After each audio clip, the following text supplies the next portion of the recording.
Hello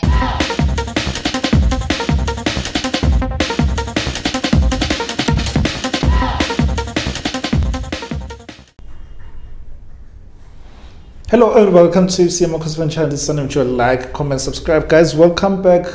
Happy New Year, guys. I'm sorry that I've taken time to record and to update you and whatnot. Some of you thinking that no, I've given up and whatnot. Hey, our team has been beaten left and right. That's why channel is no longer posting. No, it's not about that. It's been a bit hectic. I went back to work, but yeah, my prayer one day is that I'll do this full time. You'd say that I'm dreaming. Yes, I'm dreaming. I'm trusting God that one day I'll do this full time. But yeah, just continue praying for me. If you trust and you have your trust on me and you believe in me, please continue praying that one day that comes to pass. Because yeah, I know people who are living off YouTube, like they're not doing anything but YouTube. So that's my prayer one day. But anyway, I'm not there. Guys, we lost our previous game and I thought for a second, the first half, we played very well. I thought that your Mtetwa played very well. I thought that Mtetwa was going to be the man of the match because he was controlling that midfield. He was composed, winning the balls, helping us with 10 overs,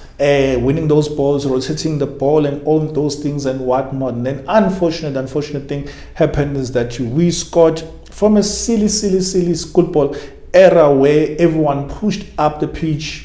Like it's a throw in, it's not even a corner kick. Pushed up the pitch and we are not even trailing. Pushed up the pitch, there's only one guy, which was Dot at the back. And I'm asking myself, but why would you all attack at once? And you're attacking, we are not trailing, but there's not even one person except Dotley who's covering the entire half because everyone had pushed above the half. And I'm like, but this is so unprofessional. Like you are conceding a goal from a throw in from the end of the opponents for that matter. I was so disappointed. But in any case, we are playing against Stellis. We are playing against Stellis, and I can say to you, I am not hopeful.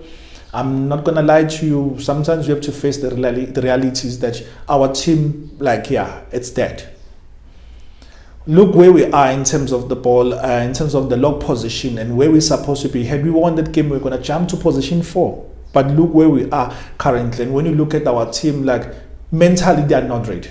Mentally, they are dead. Mentally, our team is not at the standard of playing for Kaizer Chiefs and competing this season, or even if it's next season, this team will not compete. We don't have the rightful players. Their mindset is weak. Their mindset is dead. I've been saying this for quite a number of games now, and quite a number of episodes, that our mindset is weak. We don't have players who want to play, and every player who then get a chance, especially those guys who are going who are offensive, you find that they attack non-stop, unnecessary, and they're greedy and they want to be heroes. And sometimes you have to sit down and check that if I'm this type of a player that was supposed to score goals or that is expected to score goals, wouldn't the fans be happy the fact that you provided an assist, another player scored?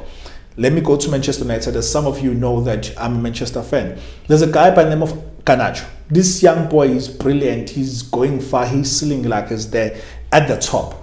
But Amorim, the new Manchester United coach, hasn't been playing him. He left him out in the squad for 2 games, if I'm not mistaken. Then the third one, when he came back, he was on the bench. And he hasn't been playing. And this time around, when we're playing against Liverpool, this guy came from the bench. What he usually does is that he would want to dribble players and shoot. And this game, what he did, he dribbled and took on one player, and then he crossed the ball to Ahmad. Ahmad slotted in. We equalized, we scored that goal, and then it was a 2-2 draw. And I'm like, sometimes you need a coach who's disciplined to tell the guy who's strict, to tell the guys that, you know what, if you don't do what I want, and I'll simply put you on the bench. But something somewhere feels like Nabi sometimes does not discipline these guys well enough. There seems to be favoritism.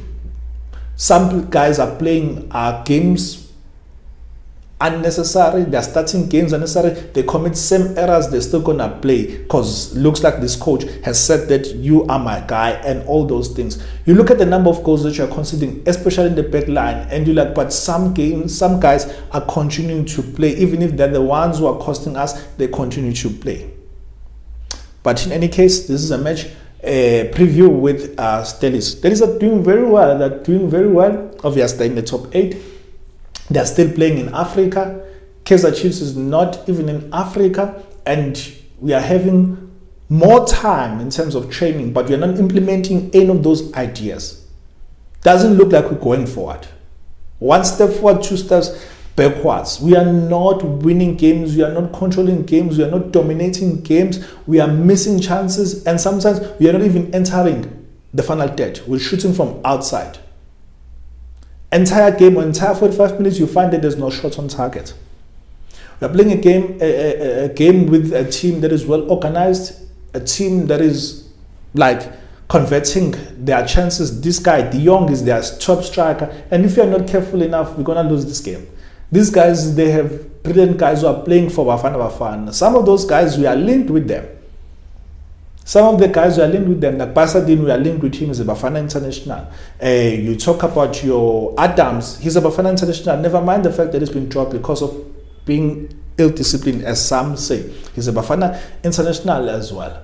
So we are playing guys who are playing at the top level. We are playing guys who are doing well, playing a team that is doing well. And as for us, we are behind those guys. Are we ever going to be in the top 8? Will ever cement top 8? We've been told that we want to go to Africa, so meaning what? We are aiming for top 3, because Nabi's been undermined to say that I've never said that I'm going to win anything. You media are going out telling my fans that we said that you're going to win. I said that I'm coming to build it, but when you're looking at this building at the moment, I don't think this building will get to the time or get to a space where we're like, okay, we see what is happening. Yes, there are few positives, and I won't lie, there are few positives that I'm seeing with Nabi, that there's a structure, there's a way of attacking, and we're entering more in the final third than any other team, previous teams of Kaizer Chiefs. But we are not winning games. We are still conceding. Here's the thing, we are closing there, but we are opening at the back, and we are losing games because our offensive players also, they're not scoring games. We are not outscoring our opponents. Like in all departments, I'm not happy with all departments. There's no department that I'm happy with. Whether it's striking, whether it's defensive, whether it's defense, or whether it's midfield, there's no department I'm happy with. We are over-reliant over one guy who's doing well this time around. In 12 games, he has contributed like 12 goals. That is Ndusha, over-reliant on that guy. What happens if he's man-marked? There's no way where our attack will come from. There's no one who scored these goals, because our attackers, you find that your Duprees are running non-stop without touching the ball, without even hitting a target, not even once. Your Ranga is off form. Your Modi, it's like Modi has lost it. Like Modi's lost it. Duba, there's something wrong also with Duba. So what do we do going forward? Hence I'm saying to you, I don't see any positive in us winning against Stellis tomorrow. So what do we do go forward? And we haven't signed any player. It's been like 7 days now, going to 8. We've been only linked. And I said to you, if we are realistic, and this is why I was saying we need to be realistic. We've been saying that so many teams don't want to sell to Kaizer Chiefs. Sure. But we have a scout now. We were linked. Apparently, there's a guy who's playing overseas. I just forgot the country where he's coming from. He's even linked with teams in Italy and whatnot. There's a striker that we've been linked with. Let me quickly check that article fast. Let me quickly check it. Sorry about that. So we are linked. And sometimes it's not necessarily the fact that we are talking to those people, but because the media is linking us. But in any case, we are linked with the striker, which is positive. However, talks have begun. What does that mean? Does it mean that we can get this player? I mean, it's wanted by teams like serious teams in Italy, serious teams in other countries as well. So does it mean that you're going to get this striker? I don't know. It's Jan, guys. People don't release players. Clubs don't release players. So with this one, will we get him?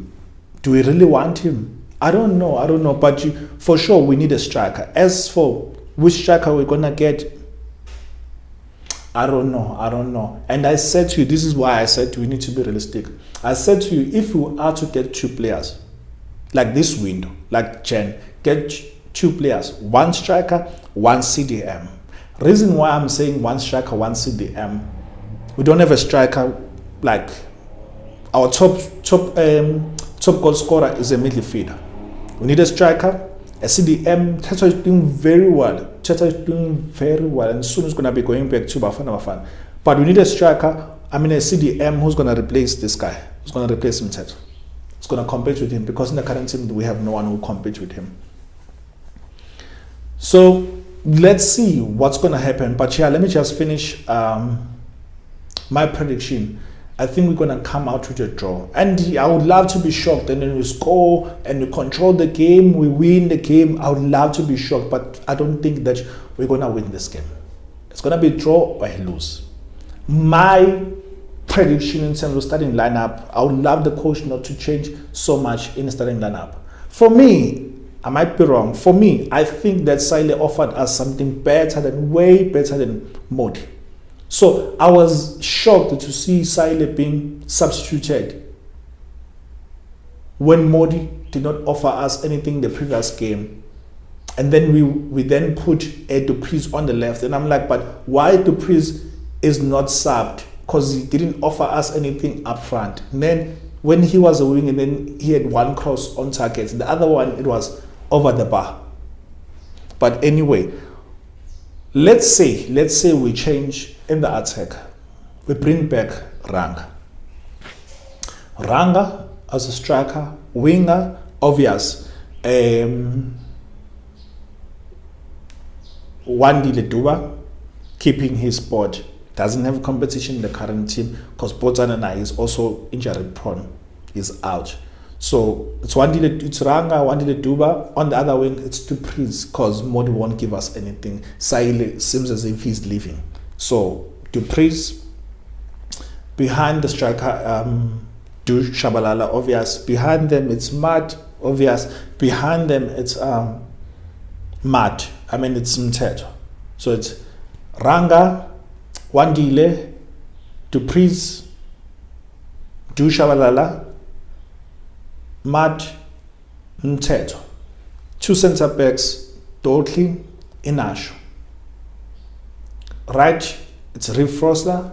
Left, I'll still keep the clock. I think he's offering us something different. Yes, he might not be the one who's going up front, the one who's attacking as a wing back, but he's giving us something solid in terms of keeping a structure, in terms of us rotating the ball. He's not your flamboyant type of a winger who would kill players, go forward and all those things. He's keeping things simple. He's been a good player for me of late. So him, and then to set up at Inasho and Dotli, as I said, then keeper Vuma.